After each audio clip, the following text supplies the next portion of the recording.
Firman Tuhan diambil dari Hakim-Hakim 17 ayat 1 hingga pasal 18 ayat 31. Dengarlah firman Tuhan. Ada seorang dari pegunungan Efraim, Mika namanya. Berkatalah ia kepada ibunya, "Uang perak yang 1.100 itu yang diambil orang daripadamu, dan yang karena itu kau ucapkan kutuk, aku sendiri mendengar ucapanmu itu, memang uang itu ada padaku, akulah yang mengambilnya." Lalu kata ibunya, "Diberkatilah kiranya anakku oleh Tuhan." Sesudah itu dikembalikannya lah uang perak yang 1.100 itu kepada ibunya. Tetapi ibunya berkata, "Aku mau menguduskan uang itu bagi Tuhan. Aku menyerahkannya untuk anakku supaya dibuat patung pahatan dan patung tuangan daripada uang itu. Maka sekarang uang itu kukembalikan kepadamu." Tetapi orang itu mengembalikan uang itu kepada ibunya. Lalu perempuan itu mengambil 200 uang perak dan memberikannya kepada tukang perak yang membuat patung pahatan dan patung tuangan daripada uang itu. Lalu patung itu ditaruh di rumah Mika. Mika ini mempunyai kuil.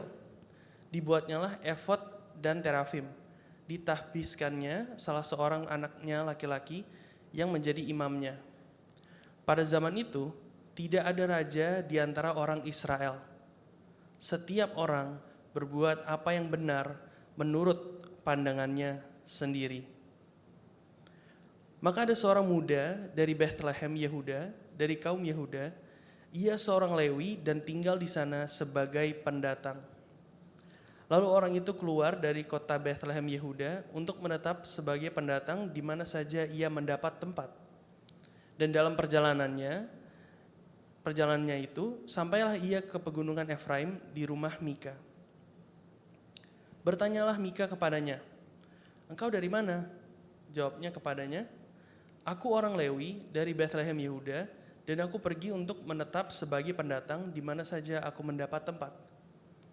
Lalu kata Mika kepadanya, "Tinggallah padaku dan jadilah bapak dan imam bagiku. Maka setiap tahun aku akan memberikan kepadamu 10 uang perak, sepasang pakaian, serta makananmu." Orang Lewi itu setuju dan tinggal padanya. Maka orang muda itu menjadi seperti salah seorang anaknya sendiri. Mika mentahbiskan orang Lewi itu, orang muda itu menjadi imamnya dan diam di rumah Mika. Lalu kata Mika, "Sekarang tahulah aku bahwa Tuhan akan berbuat baik kepadaku, karena ada seorang Lewi menjadi imamku." Pada zaman itu tidak ada raja di antara orang Israel, dan pada zaman itu suku Dan sedang mencari milik pusaka untuk menetap. Sebab sampai hari itu mereka belum juga mendapat bagian milik pusaka di tengah-tengah suku-suku Israel.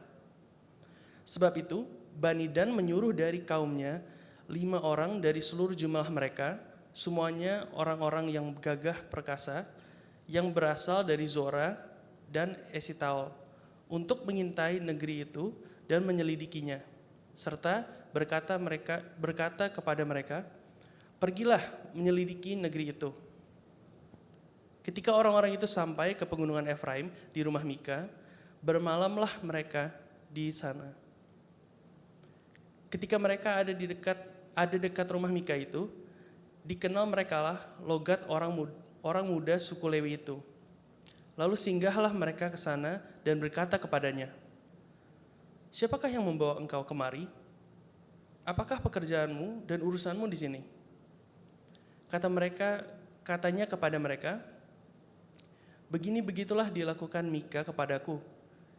Ia menggaji aku dan aku menjadi imamnya." Kata mereka kepadanya, "Tanyakanlah kiranya kepada Allah, supaya kami ketahui apakah perjalanan yang kami tempuh ini akan berhasil." Kata imam itu kepada mereka, "Pergilah dengan selamat. Perjalanan yang kamu tempuh itu dipandang baik oleh Tuhan." Sesudah itu, pergilah ke-5 orang itu. Lalu sampailah mereka ke Lais. Dilihat mereka lah bahwa rakyat yang diam di sana hidup dengan tentram, menurut adat orang Sidon, aman dan tentram. Orang-orang itu tidak kekurangan apapun yang ada di muka bumi, malah kaya harta. Mereka tinggal jauh dari orang Sidon dan tidak bergaul dengan siapapun juga. Setelah mereka kembali kepada saudara-saudara sesukunya di Zora dan Esitaol, berkatalah saudara-saudara sesukunya kepada mereka, "Apakah yang kamu dapati di sana?" Jawab mereka, "Bersiaplah, mari kita maju menyerang mereka, sebab kami telah melihat negeri itu. Dan memang sangat baik, masakan kamu tinggal diam? Janganlah bermalas-malas untuk pergi, memasuki dan menduduki negeri itu. Apabila kamu memasukinya, kamu mendapati rakyat yang hidup dengan tentram. Dan negeri itu luas ke sebelah kiri dan ke sebelah kanan. Sesungguhnya Allah telah menyerahkan ke dalam tanganmu. Itulah tempat yang tidak kekurangan apapun yang ada di muka bumi." Lalu berangkatlah dari sana, dari Zora dan Esitaol, 600 orang dari kaum suku Dan, diperlengkapi dengan senjata. Mereka maju, lalu berkemah di Kiryat Yearim di Yehuda. Itulah sebabnya tempat itu disebut Mahane Dan sampai sekarang. Letaknya di sebelah barat Kiryat Yearim. Dari sana mereka bergerak terus ke pegunungan Efraim dan sampai di rumah Mika. Lalu berbicaralah kelima orang yang telah pergi mengintai daerah Lais itu, katanya kepada saudara-saudara sesukunya, "Tahukah kamu bahwa dalam rumah-rumah ini ada efod, terafim, patung pahatan, dan patung tuangan? Oleh sebab itu, insafilah apa yang akan kamu perbuat." Kemudian mereka menuju ke tempat itu, lalu sampai di rumah orang muda suku Lewi itu, di rumah Mika, dan menanyakan apakah ia selamat. Sementara ke-600 orang dari Bani Dan yang diperlengkapi dengan senjata itu tinggal berdiri di pintu gerbang. Maka kelima orang yang telah pergi mengintai negeri itu berjalan terus, masuk ke dalam lalu mengambil patung pahatan, efod, terafim, dan patung tuangan itu. Adapun imam itu berdiri di pintu gerbang bersama-sama dengan ke-600 orang yang diperlengkapi dengan senjata itu. Tetapi setelah yang lain-lain itu masuk ke dalam rumah Mika dan mengambil patung pahatan, efod, terafim, dan patung tuangan itu, berkatalah imam itu kepada mereka, "Berbuat apakah kamu ini?" Tetapi jawab mereka kepadanya, "Diamlah, tutup mulut, ikutlah kami dan jadilah bapak dan imam kami. Apakah yang lebih baik bagimu, menjadi imam untuk seisi rumah satu orang, atau menjadi imam untuk suatu suku dan kaum di antara orang Israel?" Maka bergembiralah hati imam itu. Diambilnyalah efod, terafim, dan patung pahatan itu, lalu masuk ke tengah-tengah orang banyak. Kemudian berbaliklah mereka dan pergi dengan anak-anak, ternak, dan barang-barang yang berharga ditempatkan di depan mereka. Ketika mereka telah jauh dari rumah Mika, dikerahkanlah orang-orang dari rumah-rumah yang di dekat rumah Mika, dan orang-orang itu mengejar Bani Dan itu. Mereka memanggil-manggil Bani Dan, maka berbaliklah orang-orang itu dan berkata kepada Mika, "Mau apa engkau dengan mengerahkan orang?" Lalu jawabnya, Allahku yang ku buat, serta imam juga kamu ambil, lalu kamu pergi. Apakah lagi yang masih tinggal padaku? Bagaimana perkataanmu itu kepadaku, mau apa engkau? Berkatalah Bani Dan kepadanya, "Janganlah suaramu kedengaran lagi kepada kami. Nanti ada orang yang menyerang engkau karena sakit hati, dan dengan demikian engkau serta seisi rumahmu kehilangan nyawa." Lalu Bani Dan melanjutkan perjalanannya, dan Mika setelah dilihatnya mereka itu lebih kuat daripadanya, berpaling ia pulang ke rumahnya. Lalu Bani Dan dengan membawa barang-barang yang dibuat Mika, juga imamnya, mendatangi Lais, yakni rakyat yang hidup dengan aman dan tentram. Mereka memukul orang-orang itu dengan mata pedang dan kotanya dibakar. Tidak ada orang yang datang menolong, sebab kota itu jauh dari Sidon dan orang-orang kota itu tidak bergaul dengan siapapun juga. Letak kota itu di lembah Bet Rehob. Kemudian Bani Dan membangun kota itu kembali dan diam di sana. Mereka menamai kota itu Dan, menurut bapa leluhur mereka, yakni Dan yang lahir bagi Israel, tetapi nama kota itu dulu adalah Lais. Bani Dan menegakkan bagi mereka sendiri patung pahatan itu, lalu Yonatan bin Gersom bin Musa bersama-sama dengan anak-anaknya menjadi imam bagi suku Dan, sampai penduduk negeri itu diangkut sebagai orang buangan. Demikianlah mereka menempatkan bagi mereka sendiri patung pahatan yang telah dibuat Mika itu, dan patung itu ada di sana selama rumah Allah ada di Silo. Demikianlah firman Tuhan. Terima kasih Jeremy yang telah membacakan teks Alkitab kita pagi hari ini. Mari kita berdoa. Tuhan, kami mengucap syukur atas kasih karunia yang Kau berikan kepada kami sehingga kami boleh berkumpul untuk beribadah pagi hari ini.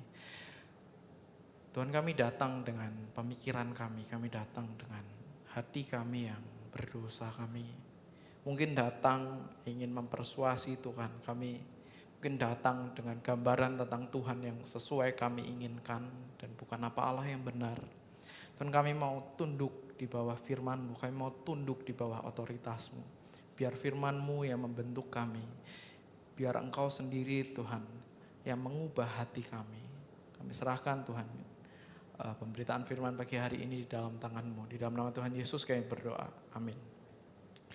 Ya, selamat pagi Bapak Ibu Saudara. Seperti yang sudah Ko Davin katakan, kita sudah sampai di penghujung seri ini. Tinggal 2 kali khotbah, tinggal 5 pasal, dan kita akan melihat bahwa spiral yang makin gelap di kitab Hakim-Hakim ini bahkan masih akan tambah gelap.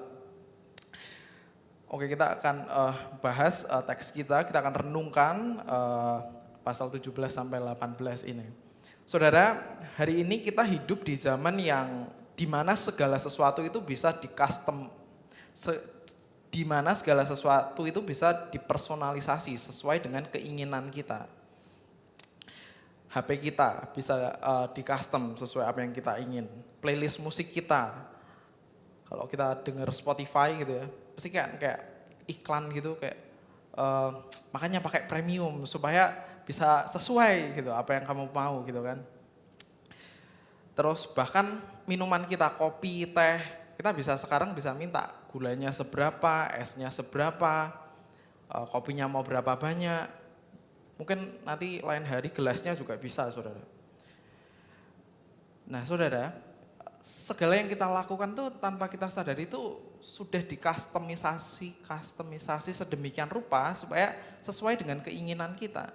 Bahkan akhir-akhir ini tuh saya suka lihat iklan gitu kayak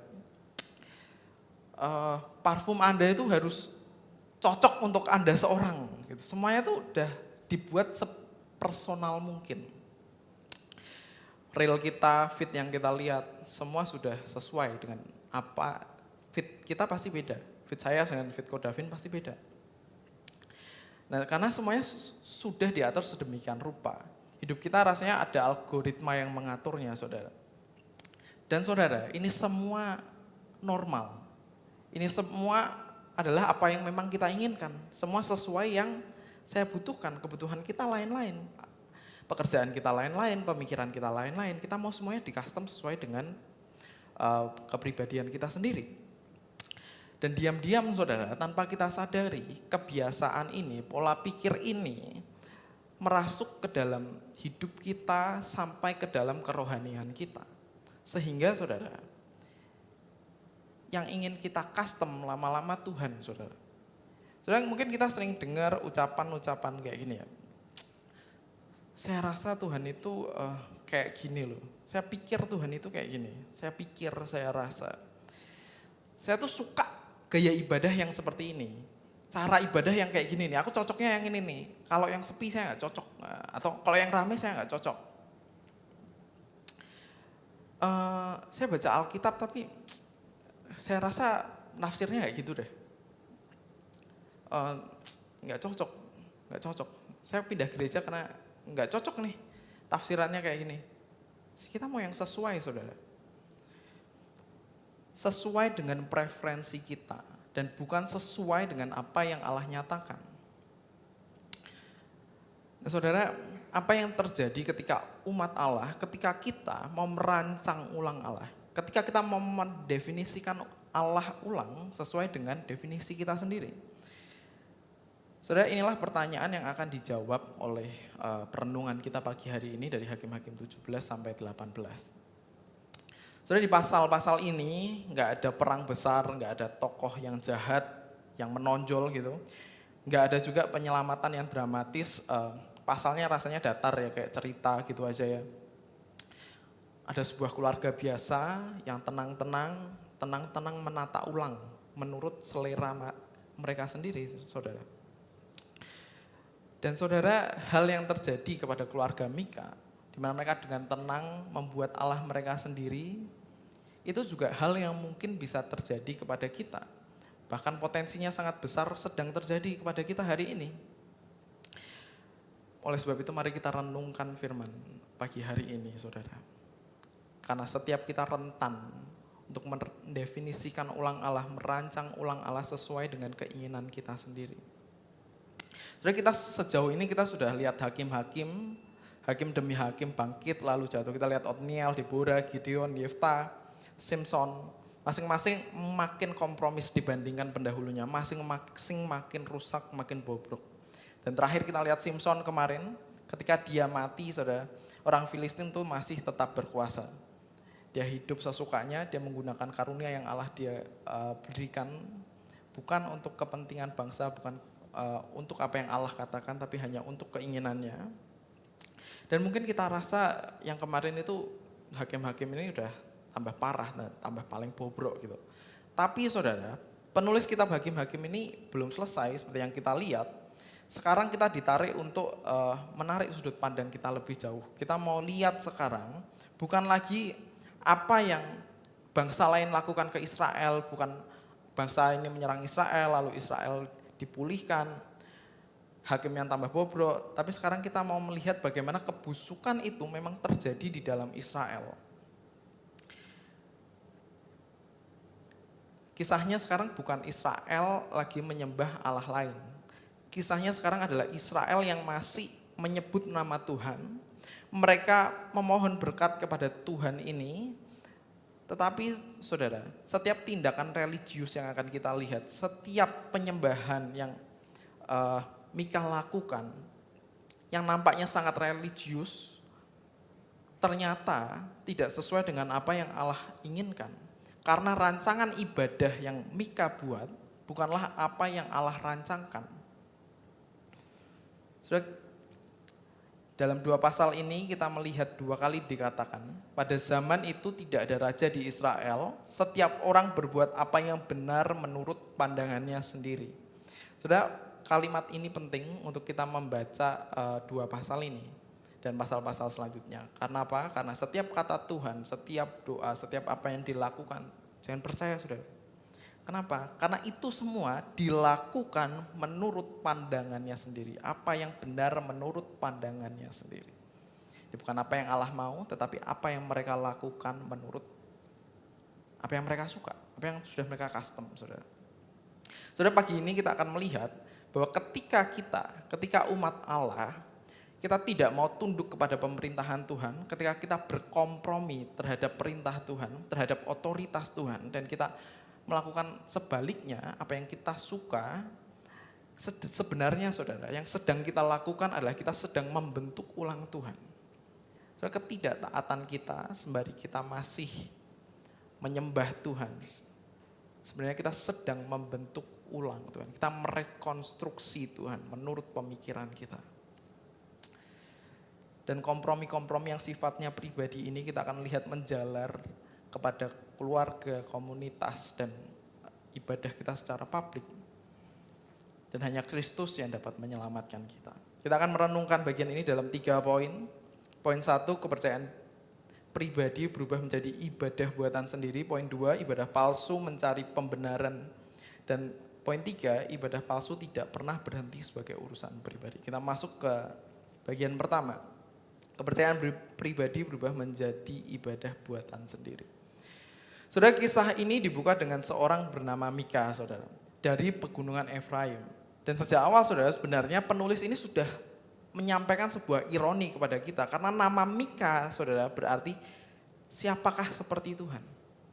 Gak ada yang lain yang seperti Tuhan. Ini nama yang rasanya sangat saleh, sangat Kristen gitu, tepat untuk diberikan kepada seorang anak. Namun saudara, orang ini yang dengan nama demikian, begitu pasal ini dibuka kita lihat dia sudah mencuri saudara. Ini bukan pencurian kecil ya, Mika tuh mencuri 1.100 uang perak ini tuh sama dengan jumlah yang dijanjikan raja-raja Filistin ke Delila buat mengkhianati Simson. Ini jumlahnya fantastis saudara, ini yang dia colong ini nggak dikit saudara, ini gede. Dan ketika ia melakukan itu, ia sedang melanggar 2 perintah Allah sekaligus. Ia sudah mencuri dan ia tidak menghormati ibunya. Lalu setelah mendengar kutuk yang ibunya sampaikan, Mika ini menghampiri ibunya.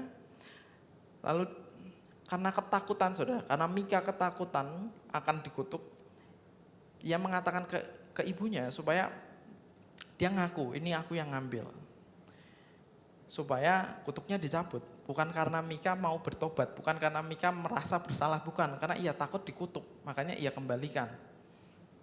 Nah tapi kita lihat tanggapan ibunya ini, gak tahu saudara pikir baik atau saudara pikir aneh. Waktu sebenarnya saya sekilas baca kayaknya ibunya ini baik ya. Anaknya nyolong, ya mungkin saya tahu ya, 2M gitu ya.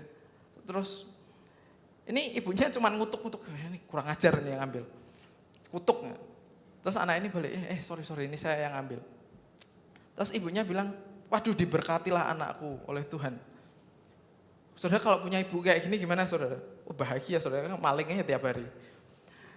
Saudara, tapi ini memang aneh saudara. Karena sebenarnya ini bukan kebaikan ya. Ini karena kita akan lihat ibu Mika ini sama menyelewengnya sama Mika. Sejauh ini setelah mengatakan diberkati oleh Tuhan, terus ibu Mika ini ngomong kayak gini saudara. Sesungguhnya uang ini telah kukuduskan bagi Tuhan gitu ya. Aku serahkan dari tanganku untuk anakku supaya dibuat menjadi patung pahatan dan patung tuangan. Lihat saudara, ibunya ini benar-benar menyimpang. Karena apa yang ibunya lakukan ini saudara, dengan mengatakan ini kukuduskan buat dijadikan patung tuangan dan pahatan. Bayangin, ini manipulatif sekali. Yang ia sedang katakan di sini sebenarnya adalah ia sedang melanggar hukum kedua, jangan membuat patung dan jangan menyembahnya. Tapi, saudara, ia membalut ini secara religius, secara agamawi sehingga terlihat sungguh baik. Wah, baik sekali dikuduskan untuk Tuhan, kurang ajar. Ia tidak sedang menyembah Tuhan, saudara. Ia sedang merancang ulang Tuhan. Tuhan mau direkonstruksi menurut pemikirannya sendiri. Kemudian saudara, lebih parah lagi ini ibunya Mika. Setelah mengkhususkan seluruh 1.100 uang perak itu bagi Tuhan, yang diserahkan saudara buat dijadikan ke tukang perak itu cuman 200 keping. 900-nya kemana saudara? Korupsi. Ini kacau saudara, bayangin. Ini uang, dia udah bilang saya kuduskan, udah tadi ini berdosa terus dia balut secara religius, sekarang uangnya tuh dikorupsi. Bayangin, yang dikasih cuma 200, 900-nya kemana nggak tahu. Saudara, kisah ini kalau dipikir tuh mirip Ananias dan Safira. Saudara ingat Ananias dan Safira ketika mereka jual, mereka bilang mau dikasih buat Tuhan, yang dikasih cuma sebagian. Apa yang Tuhan lakukan? Mati saudara, dua-duanya. Tuhan matiin di tempat. Dua-duanya karena mereka kenapa engkau membohongi Roh Kudus? Kenapa saudara? Motivasinya memang nggak benar dari awal. Apa yang mau dilakukan ini nggak ada urusannya sama Tuhan. Ini semua demi kepentingan diri sendiri. Saudara,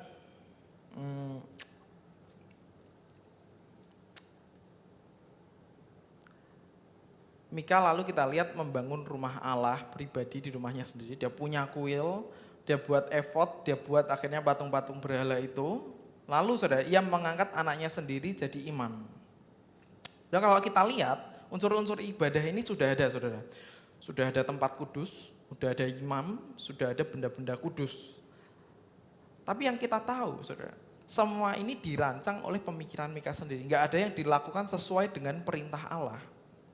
Mirip, tapi semuanya adalah buatan sendiri. Sesuai dengan apa yang ia pandang benar. Ini bukan cara Tuhan.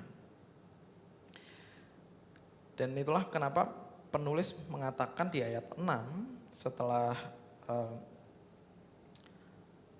setelah Mika buat tuang ini, ngangkat anaknya, maka dikatakan pada zaman itu tidak ada raja di Israel dan setiap orang berbuat apa yang dipandangnya benar sendiri.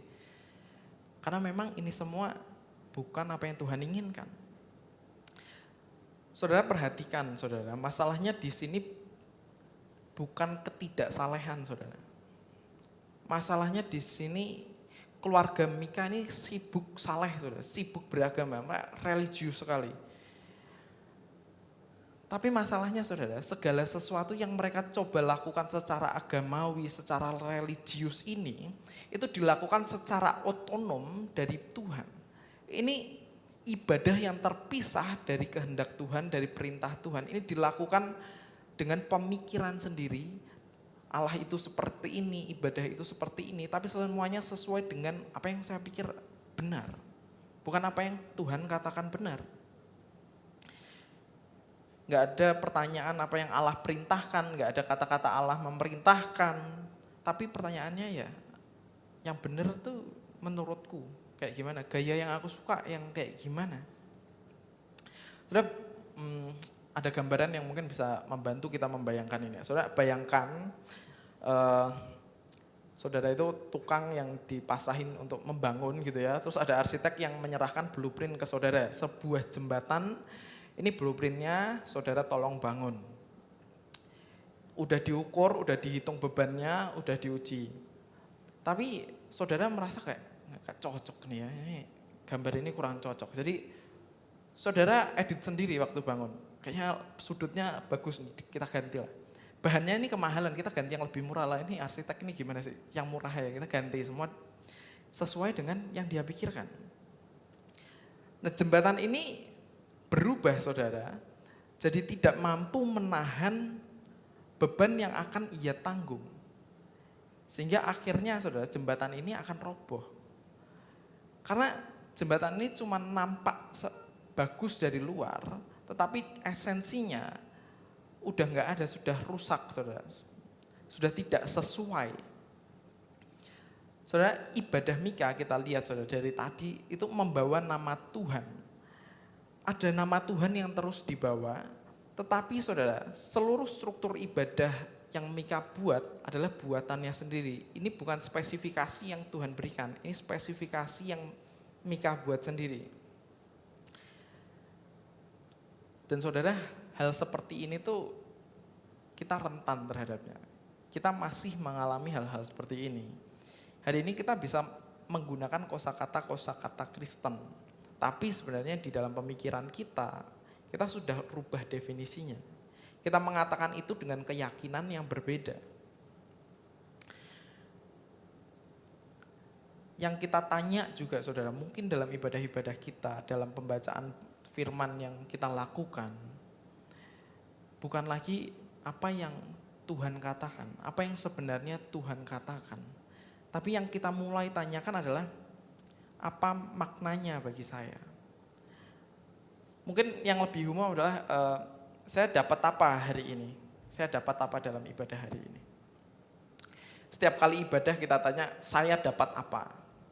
So ini bukan soal apa yang kita dapat, saudara. Ini soal apa yang Tuhan katakan. Mau kita merasa dapat sesuatu atau tidak, mau kita merasa firman itu menyentuh atau tidak, permasalahannya bukan di apa yang kita rasakan. Permasalahannya bukan dengan pemikiran kita, oh ini bagus, bukan itu saudara. Permasalahannya adalah apa yang benar, apa yang dikatakan Allah. Terlepas apa yang kita rasakan, yang harus selalu kita ingat dalam ibadah kita dan pembacaan firman kita adalah apa yang Allah katakan.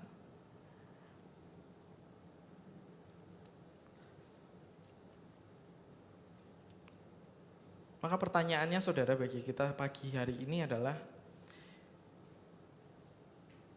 apakah kita saudara telah menyembah Allah yang memang menyatakan dirinya di dalam firman-Nya, atau ternyata selama ini yang kita sembah adalah Tuhan yang kita temukan, yang kita buat lebih nyaman bagi kita.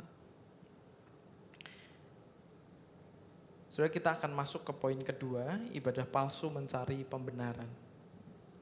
Saudara, ke dalam adegan ini masuklah seorang muda suku Lewi dari Bethlehem yang mengembara tanpa tujuan yang pasti, mencari tempat untuk menumpang di mana saja ia dapat menemukannya.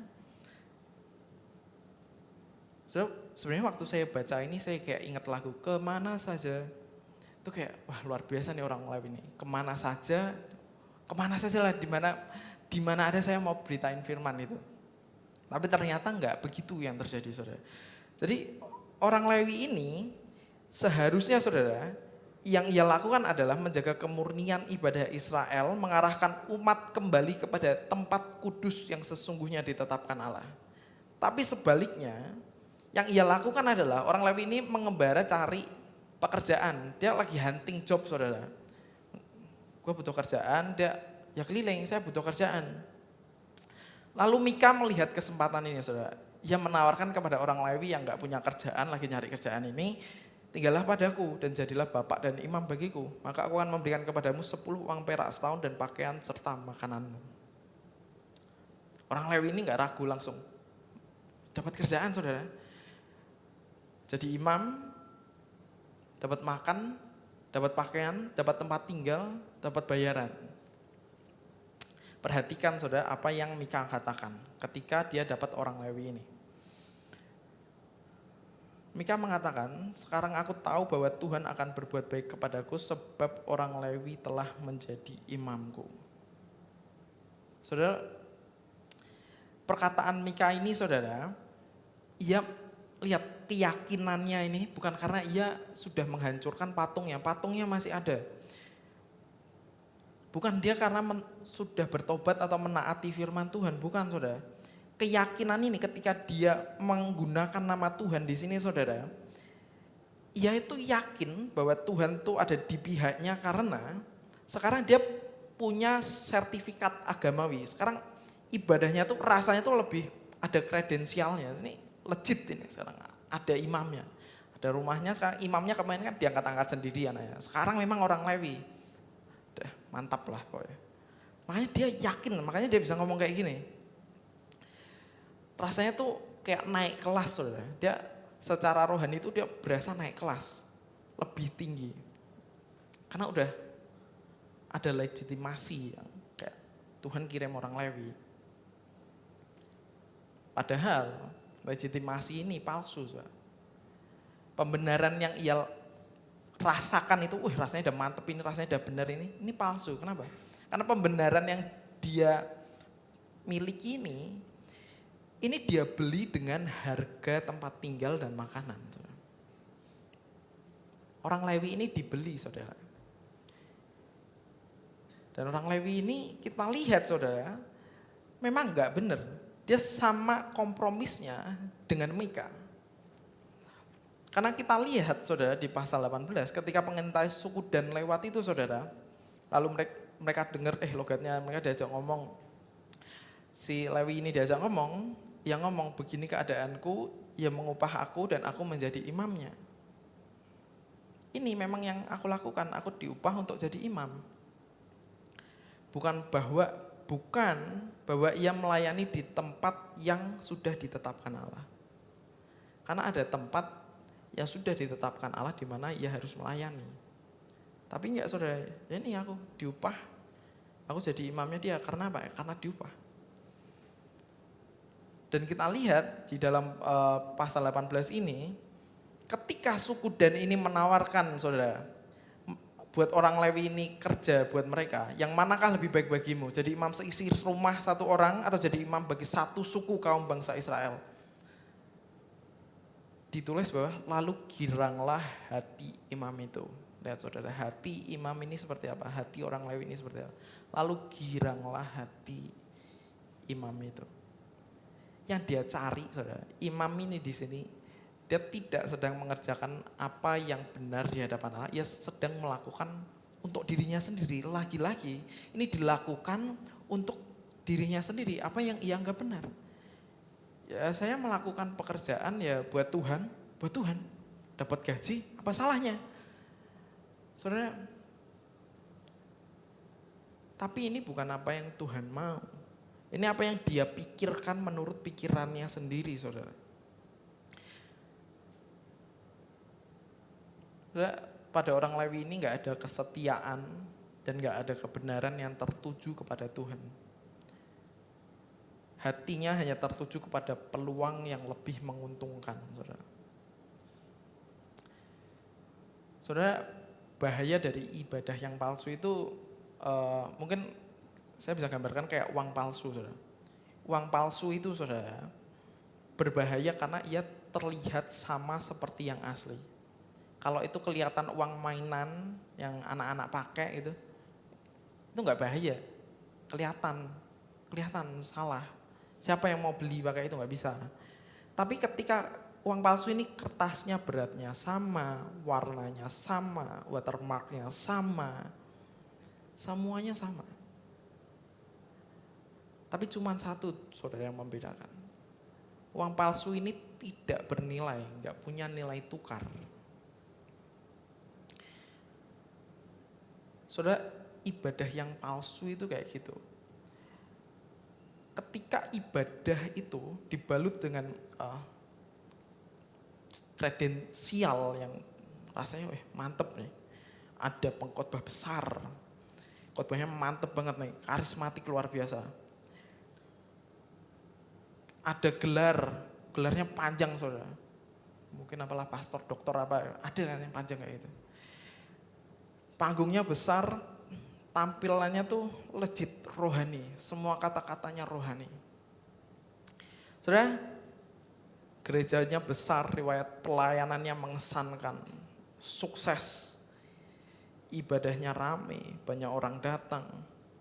Dan saudara, ini tidak pernah berarti bahwa secara otomatis gereja yang menggunakan kata Tuhan secara terus-menerus, yang rasanya begitu rohani, yang ketika saudara datang, saudara merasa, Tuhan hadir di sini, saya dapat sesuatu.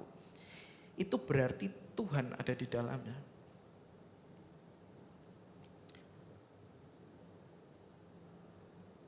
Karena ketika saudara, ibadah seperti apapun itu, tidak sesuai dengan tatanan, dengan aturan apa yang telah Tuhan berikan,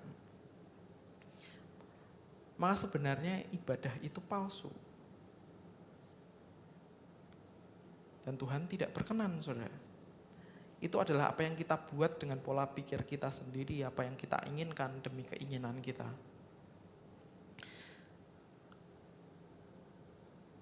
Saudara, jika hari ini kita melayani, entah di mimbar, di ruang sekolah minggu, tim pelayanan, di keluarga kita,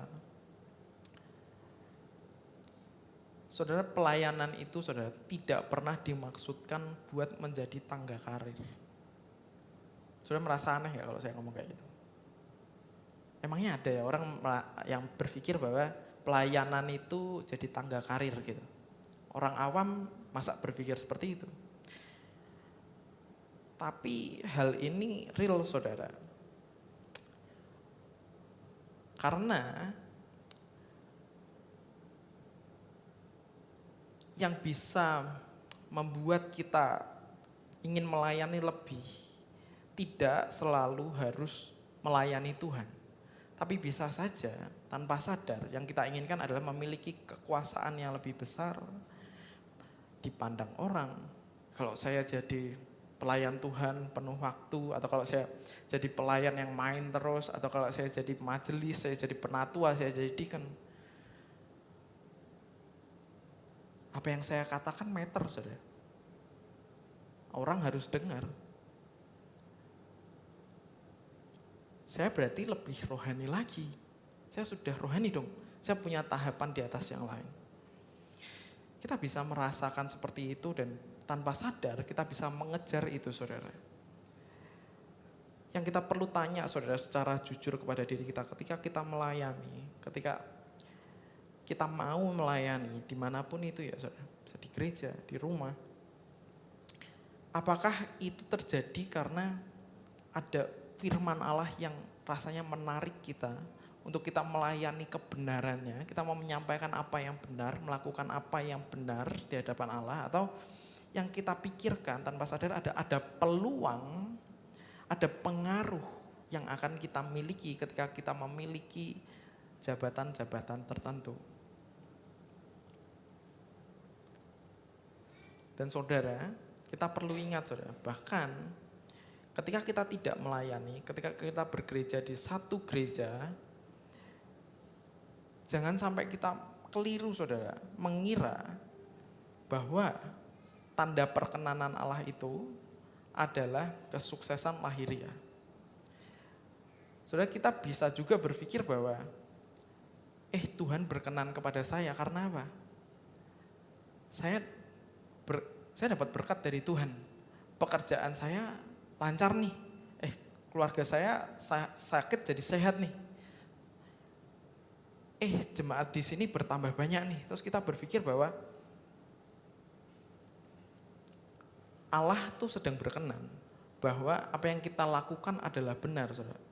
Saudara, kebaikan lahiriah yang kita terima, jabatan yang kita miliki, pelayanan yang kita lakukan, itu tidak pernah menjamin bahwa apa yang kita lakukan adalah benar. Bahwa ajaran yang diberikan di gereja itu adalah benar. Semata-mata yang bisa kita tanyakan saudara, bukan hasilnya.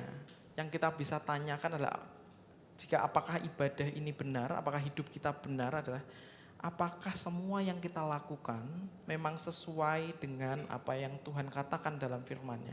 Apakah ini sesuai dengan perintah Allah dalam Alkitab. Saudara, enggak gampang. Tapi ini tanggung jawab kita sebagai orang Kristen. Ya kita perlu baca Alkitab, perlu.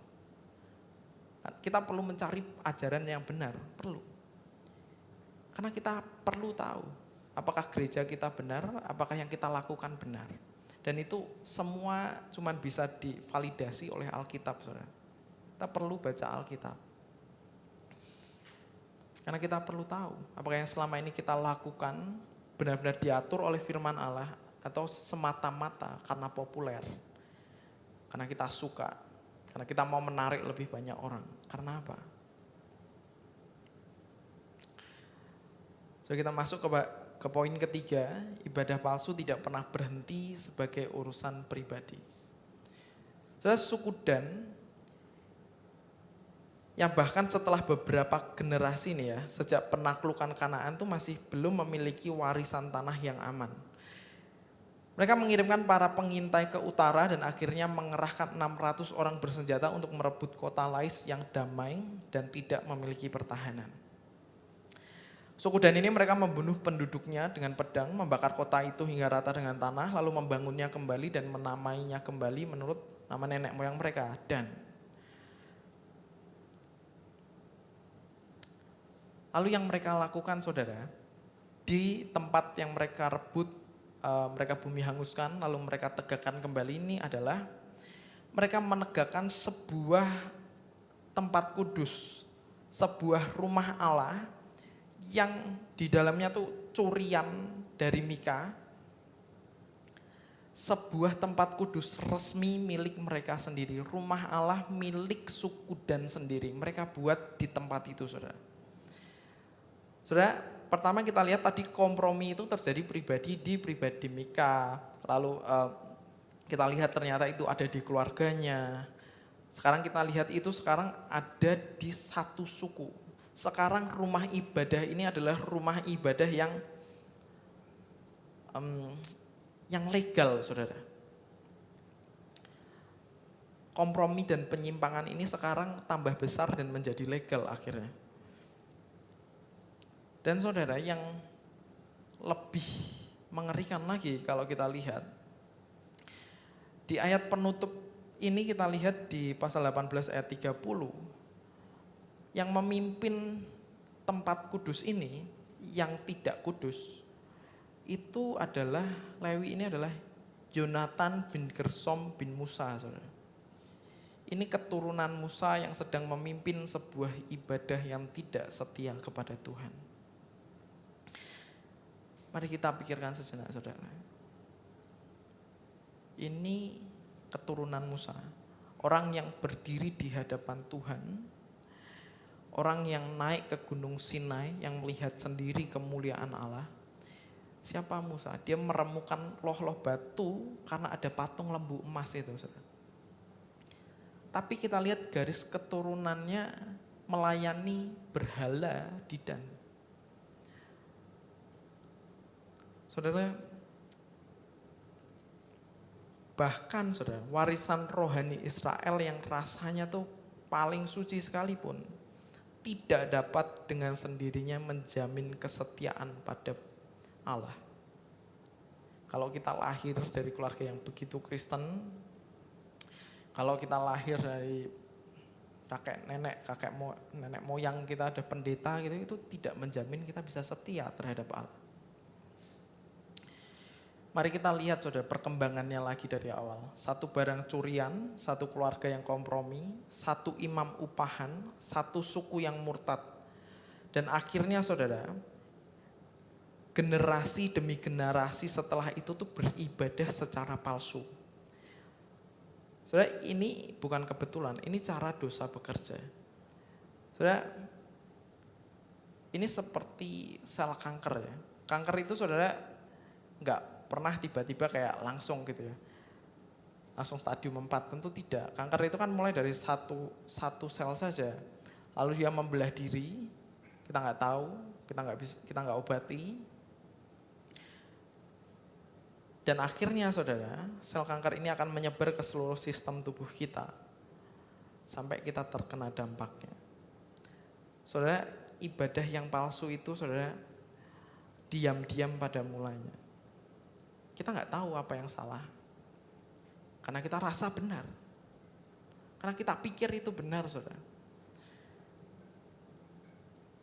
Sampai akhirnya sudah menjadi sebuah kemurtatan publik. Saudara, keyakinan pribadi kita itu membentuk keluarga kita.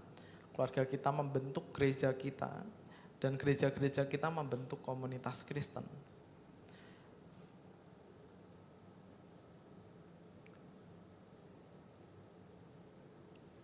Saudara, di manakah posisi kita hari ini? Apakah kita memang menyembah Allah yang benar, atau kita seringkali berkompromi dengan perintah-perintah Allah? Tapi saudara, kisah ini tidak berakhir di suku Dan. Kisah ini tidak meninggalkan kita begitu saja. Karena melalui setiap kisah di Hakim-Hakim ini, dalam pasal ini kita melihat kontras kepada Kristus. Saudara, di mana ketika Mika membuat sebuah Allah dari perak curian, yang dia bahkan katakan di pasal 18 ayat 25, Allah yang kubuat. Yesus Kristus adalah gambar Allah yang tidak kelihatan. Kristus tidak dibentuk oleh manusia, melainkan anak Bapa yang menyatakan Bapa sebagaimana sesungguhnya Bapa ada. Ketika orang Lewi itu saudara menjual jabatan imamnya kepada penawaran yang paling tinggi, Yesus adalah imam besar kita yang setia. Yesus tidak dapat dibeli dengan harga apapun. Ia tidak pernah mencari tawaran yang lebih menguntungkan saudara. Ia menyerahkan dirinya sendiri bagi umatnya. Ia lahir di kandang yang hina. Ia gak milih lahir di dalam istana yang megah. Ia lahir untuk jadi imam besar bagi kita. Bukan untuk mengambil keuntungan sendiri. Ketika suku Dan saudara membangun tempat kudus yang menentang tempat kudus yang sudah ada. Di pasal 18 ayat 31 kita lihat ketika suku Dan membuat saudara rumah Allah itu, sebenarnya ada rumah Allah yang ada di Silo saudara. Rumah Allah yang berjalan, rumah Allah yang sesuai dengan kehendak Allah. Saudara, ketika suku Dan melakukan apa yang ia inginkan sesuai dengan apa yang mereka inginkan, membuat rumah Allah mereka sendiri, Yesus saudara yang menjadi bait Allah bagi kita, yang menjadi bait suci yang sejati, Kristus adalah tempat kita bertemu sesungguhnya dengan Allah. Kristus, saudara, adalah tempat dan tujuan akhir dari sebuah ibadah yang benar. Dan ketika, saudara, setiap orang Israel, ketika setiap kita, saudara, melakukan apa yang kita pandang benar menurut diri kita sendiri, Kristus melakukan apa yang benar menurut apa yang Bapa pandang. Ia melakukan apa yang menjadi kehendak Bapa. Ia menebus kita, saudara. Ia mati bagi kita. Yang merasa benar, yang meskipun salah, yang meskipun lari daripada Tuhan, tetap masih merasa benar. Kita yang mau beribadah dengan cara kita sendiri. Kristus telah mati dengan benar, agar kita yang merasa benar dapat benar-benar dibenarkan.